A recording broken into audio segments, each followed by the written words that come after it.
생활기록부 같은 느낌? 뭔가 고등학교 생활기록부가 제가 3년 동안에 성장했던 과정이 되게 담겨 있잖아요.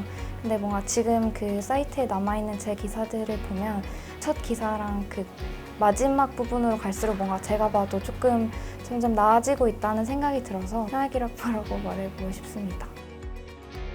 비판 기자단은 경험이다 라는 게 빈칸인 것 같아요. 경험이 쌓이고 그 경험을 토대로 뭔가를 할 수 있는 기반이 마련되어야지 기회가 온다고 생각을 하거든요. 그래서 이 활동이 저한테 경험이 될 수 있는 토대라고 생각을 했고, 그 과정에서 제가 정말 배운 것도 있고 앞으로 어떤 길을 나아갈 것인가에 대해서 깨달은 것도 있기 때문에 이 경험이라는 게 비판 기자단을 제가 생각하는 빈칸이 아닐까 싶습니다.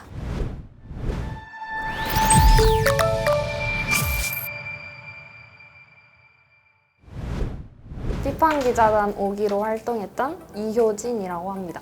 저는 비판기자단 5기 김현수라고 합니다. 비판 기자단 5기로 활동한 유주연이라고 합니다. 비판 기자단 4기, 5기를 1년 동안 활동한 박주광 기자라고 합니다.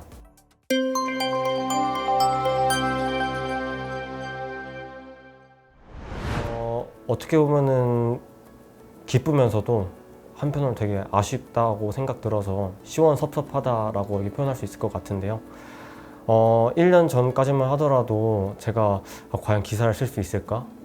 과연 이런 분들을 만날 수 있을까라는 의문으로 많이 시작을 했다 하면은 이제 끝날 때쯤 되니까 이게 약간 느낌표? 약간 점으로 끊기더라고요. 진짜 저는 해냈고 그런 사람들을 만나봤고 다양한 경험을 해봐가지고 되게 소중한 경험이었던 것 같습니다. 저는 시원한 마음이 가장 크고, 전 사실 일상에서 소재를 찾는데 되게 힘들었거든요. 항상 뭘 하고 있어도 여기서 찾을 수 있는 소재는 뭐가 있을까 맨날 고민을 했어서 활동하면서 가장 힘들었는데, 아무래도 기자단 활동이 끝이 났으니까 그래서 시원한 마음이 가장 큽니다. 먼저 6개월이라는 시간이 생각보다 되게 빨리 지나간 것 같아서 뭔가 아쉽기도 하고 그동안 되게 즐거운 경험이었던 것 같아서 되게 시원섭섭한 기분이 듭니다.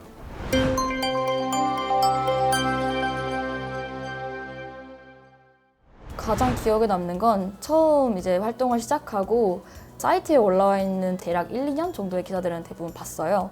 근데 보면서 지금 같이 활동하기도 하고 있는 주광님 기사를 상당히 많이 봤고, 현장감 있는 기사를 쓰려면 나도 어떠한 분야의 사람을 인터뷰를 하는 것도 좋지 않을까라는 생각에 조언을 구하고 직접 컨택을 시도해 봤는데 실제로 답변이 와가지고 피코에서 배우 활동을 하고 있는 정유현 배우님을 만나본 게 가장 기억에 남습니다.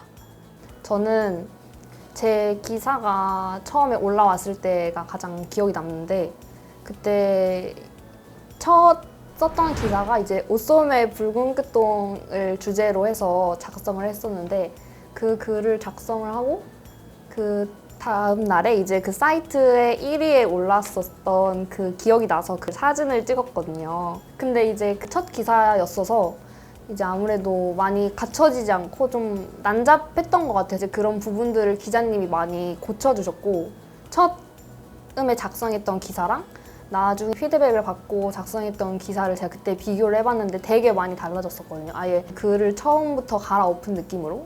그래서 첫 기사였지만 또 많이 도움을 받아서 그렇게 막 어렵진 않았던 것 같습니다.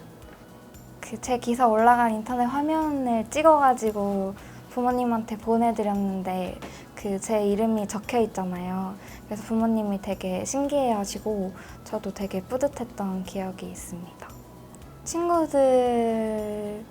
친구들한테도 다 톡방마다 링크를 많이 보내줬거든요. 그래서 그때마다 되게 축하까지는 모르겠는데 그냥 되게 신기하다는 반응이 있었던 것 같아요.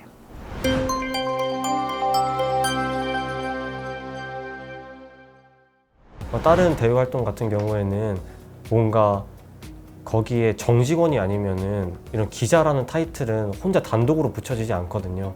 근데 여기는 그거와는 다르게 이 기자라는 직책이 단독적으로 제 이름 하나로만 이렇게 붙여지다 보니까 이 책임감인 면에서 좀 가장 크지 않나. 그래서 제가 뭔가 그런 정직원이 아니더라도 좀 더 책임감 있게 해야 되고 내가 약간 이 회사의 얼굴이다라는 그런 느낌으로 하루하루 살아가고 인터뷰를 했던 게 다른 대외 활동이랑 가장 큰 차이점이지 않을까 싶습니다. 기사를 쓰는 대외 활동을 한 번 해봤을 때 그때는 그 단체와 관련된 기사밖에 쓸 수가 없었고 주제 선정이 굉장히 한정적이었는데 이번에는 뭔가 제가 어떤 기사를 쓰던 되게 지지를 해주시고 더 믿어주시는 것 같아서 그 점이 좀 다른 지점인 것 같습니다.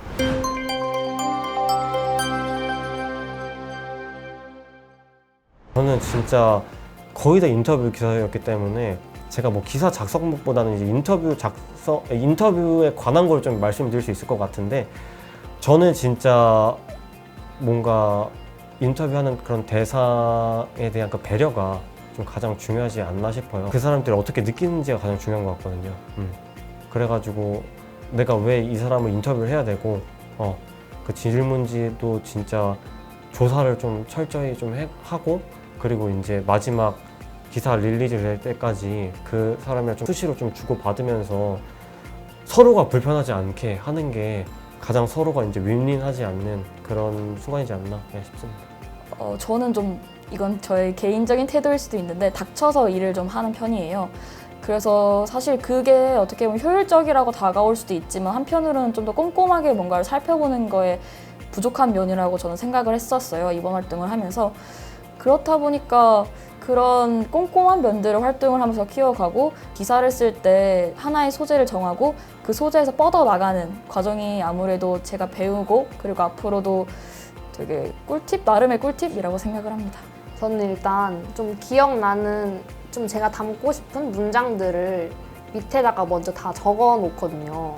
그러니까 까먹을까 봐도 있고 이렇게 좋은 문장들은 꼭 글에 담아야겠다는 생각이 있어서 일단 좀 적고 싶은 문장을 순서대로 아니고 그냥 마구잡이로 적어 놓고 그거를 이제 좀 배열을 하는 것 같고 또 이제 그 기사의 제목 같은 경우도 다 작성을 하고 나서 다시 새롭게 좀 바꾸거든요. 그래서 제목을 저는 처음에 정하고 쓰기보다는 마지막에 글을 다 쓴 후에 제목을 작성을 하는 거에 좋은 것 같습니다.